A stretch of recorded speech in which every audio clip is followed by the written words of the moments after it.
money is not a good measure of wealth or life well lived.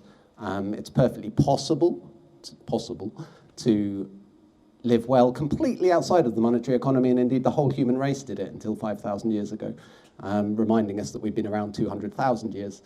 So that's the first thing. It's a really bad metric. But setting that aside, like, yes, there are people who are living in absolute grinding, miserable poverty because everything that allows people to endure without money has been ground away, and so the only way we can support ourselves is monetarily, and people don't have access to that money.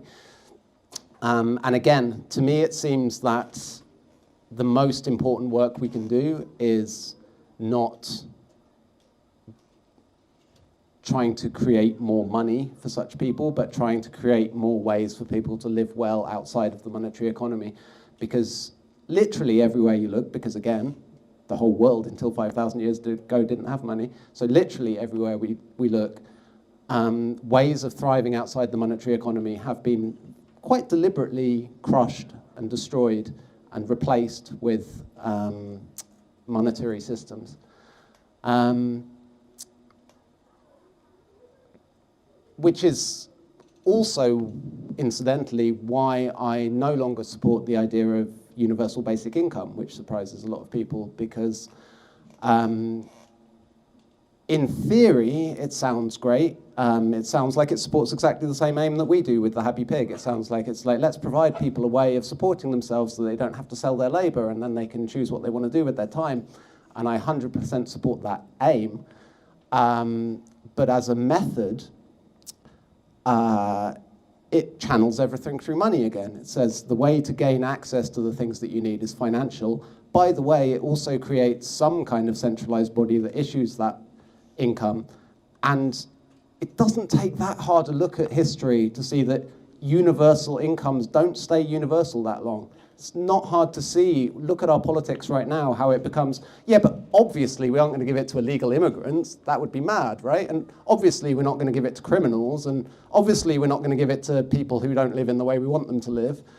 And suddenly it's not some utopian situation where people can thrive without money. It's a system where people have to do what they're told, otherwise they don't get the very basics of what they need to exist. And unfortunately, this is why I think we probably will get a universal basic income, because I think it really suits the agenda of centralizing corporations and governments. So I would say that yes, like absolutely, there are a lot of people who have gone, a lot of cultures that have gone less far into the monetarization of everything, and consequently haven't lost so much of their direct connection to the ecological world, and haven't lost so much of their connection to informal ways of connecting. And that, yes, indeed, some of those cultures are better placed to endure through some of the crises that are unfolding. Equally, in a capitalist world, you know, the poor always bear the brunt of everything, the worst. But I guess all I'm saying is, like, let's channel our efforts not into making them less monetarily poor, but making them less dependent on money. I like that. Maybe a couple more if they're out there. Yes.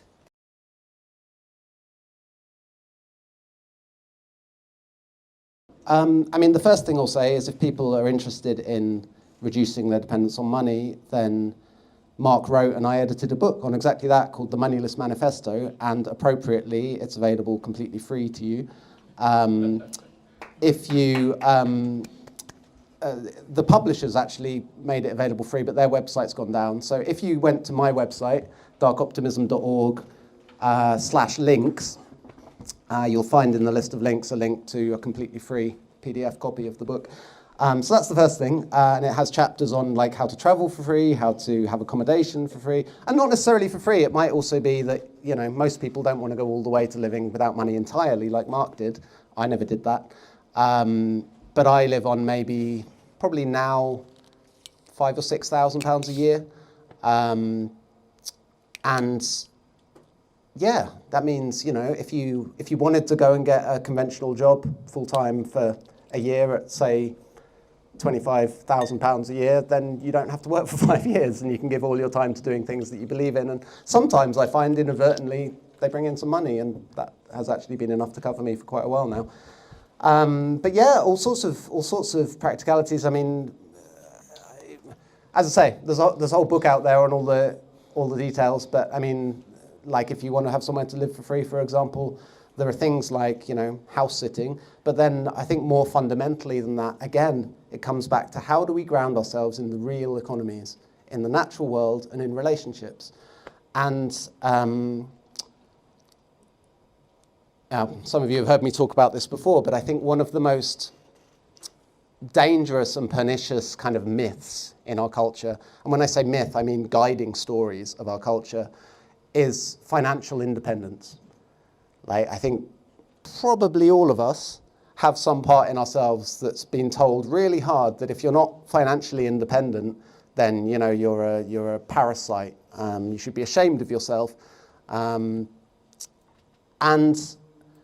so we feel like that's our first obligation, right? Like first we have to take care of our financial needs, and then if we want to think about, you know, being an activist or engaging with other things, we can do that. I don't think financial independence even exists. I think if you're a billionaire, someone else still grew your food, someone else still built your home, you're still dependent on other people. It's just that money allows you to be dependent on people you don't know, instead of being dependent on people you do know. It makes everybody replaceable. It means that, you know, if you don't get on with the person who comes to fix your plumbing, well, you just get rid of them and get a new one. And it doesn't take too much insight into psychology to realize that's a really miserable place to be. Like, you don't have any meaningful relationships with anybody at all because everybody in your life is replaceable. And of course, when you actually talk to the insanely rich, they don't strike you as like the happiest people you've ever met, the most fulfilled in the slightest. In fact, they don't trust anybody because everyone who comes into their life is probably after their money. So so financial independence, firstly, doesn't exist. Secondly, if you get as close to it as possible by becoming insanely rich, it's completely miserable. And yet, almost everyone you know gives most of the hours of most of the days of most of their life to trying to achieve that. It's a bit mad. So instead of trying to become financially independent, by which people mean having enough money to meet all your needs through the financial economy, instead, how do you meet your needs through relationship is the fundamental question. Like, I moved back in with my mom. It's a great example. You know, that's not possible for everyone, was possible for me. What would it look like to, you know, as an activist, I've often spent months living in encampments that we've created, or squats, or whatever it may be. How do you meet your needs from relationships, and how do you meet your needs from nature? Now, can you grow your own food rather than buying it? Can you meet your need for whatever it is through an ecological means? So that's the fundamental principle, I think, is like, how do we ground our lives in those other economies, the non-financial economies? And incidentally, those are the ones that bring us security, because, you know, again, any look at history will tell you that money is not a secure place to ground your future. I have a friend from Venezuela who described during hyperinflation there being paid and literally running down the street to get to the shop to spend her money before it became worthless. These are real things that happen.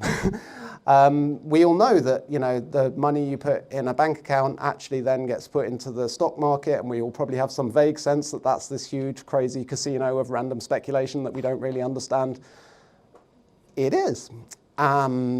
It's taking what we think of in our everyday lives as just a means of exchange, but effectively using it and connecting it to a vast, insane system, which is, to make a long story short, profoundly unsustainable, which, by the way, people forget that unsustainable means it's going to end.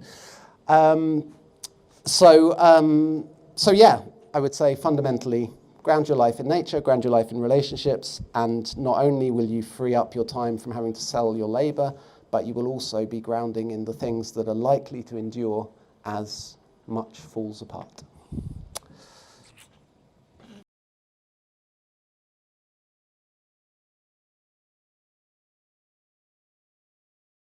this requires an art that I like to call humaning. Like, this is a thing that we've forgotten how to do, right? Is actually relate with each other and deal with social difficulties, because instead we think, no, I'll just go out and earn some money and get my needs met somewhere else. And we definitely face a problem here in that, you know, we've gradually, over the last few hundred years, based more and more of our existence in money, and so we've gradually lost those skills of how we relate to each other. Yeah, I mean, there are an infinite number of different approaches to how we relate better to people. I mean, obviously, ultimately, sometimes there are relationships that aren't salvageable. You know, somebody's mentally ill or abusively violent or whatever it is, then, you know, it's not about repairing that relationship, but maybe it's about finding a different relationship. I mean, as I said, like, if I couldn't have lived with my mum, then I would probably have spent an awful lot more time living in squats, for example. And so, or as I say, in the Mindless Manifesto, it lays out different approaches to each of our needs and how we minimize the monetary dependence of them. But essentially, the really hopeful thing, I think, the really positive thing, is that once you're not giving 45 hours of every week to having a full-time job, suddenly you have time to have long conversations and work things out together. Suddenly you have time to figure out, like, wait, like, people pay money for Netflix when you can get a much better selection for free really easily? Well, it took me a few hours to work that out, but now I'm not going to pay that money anymore. Like, you quite quickly, your time gets filled by learning the skills of living that way instead of being filled by earning the money to live the other way. And like anything, it's a steep learning curve, and there are complications and difficulties. But essentially, you know, if you weren't giving all that time to earning money, you could probably, for example, read the Moneyless Manifesto and find out ways of finding somewhere else to live, or, you know, go away with your parents and try and actually address some of the fundamental things. Or, you know, I don't know anything about your relationship with your parents, but right. But yeah, like, I mean, so many of the relational problems that we face in our culture, I think, are time poverty. You know, we're, you know, most people are probably working at least one full-time job, and then when they get back from that, they're exhausted and they just need a rest and they need to unwind and deal with, you know, getting the shopping and all of that kind of stuff. So I find relationships work a lot better when you're happy and when you're enjoying your life and when you're not really stressed. Suddenly an awful lot of things that seem completely irreconcilable aren't in that context. But you're right. Basing life on relationships involves an awful lot more work on relationships, undoubtedly. But I also think that the most precious relationships in my life are grounded in needing each other. I think it's one of the shortcomings, actually, of the Transition Towns movement, which I think is a wonderful thing. And I'm very proud to have been involved in sort of kicking it off. But one of the shortcomings it does face is that it has this tendency to be a bit like, let's get together every Thursday at 7 o'clock and do community. And that ain't what community is, and that ain't what community's ever been. And it feels voluntary, and it feels like, oh, but, you know, this week I've had a difficult week at work, and so I can't face it, so I won't turn up, or whatever else. And I think the difference between that and deeper rooted forms of community is whether we fundamentally need each other. You know, if someone grows your food and you fall out with them, you don't just decide to not turn up next week. You know, you work it out, you work it through together. In the same way that, you know, maybe if you fall out with your sibling, you know, you really can't stand that person, but eventually you kind of want to work it out because there'll always be a gap there if you don't, you know? Like, you'll always have the absence of your relationship with that sibling in the same way that you don't with someone else. And so whether it's emotional or whether it's like logistical or food-wise, whatever the word for that is. Like if you really need each other, then you have to do the work of at least getting on. And in my experience, yeah, the people in my life who I've gone through really difficult things with and been really annoyed with, and they've felt the same way about me, and we've worked it through, I'm thinking about you, Mark Boyle,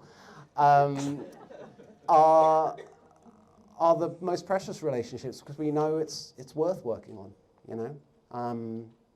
And that we didn't just shrug our shoulders and go and pay someone else for whatever we get from them the moment we could have done. Yeah, thanks.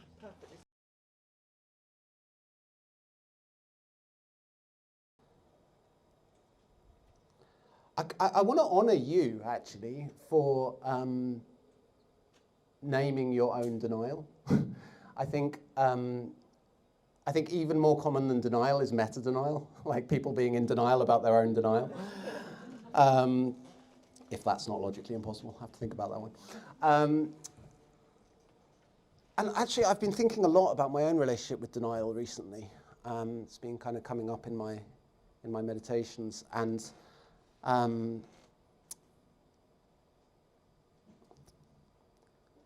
we can't attend to everything fully. We can pretend that we do. We can pretend that we're on top of everything, but we ain't. So, in a sense, we all operate in denial all the time.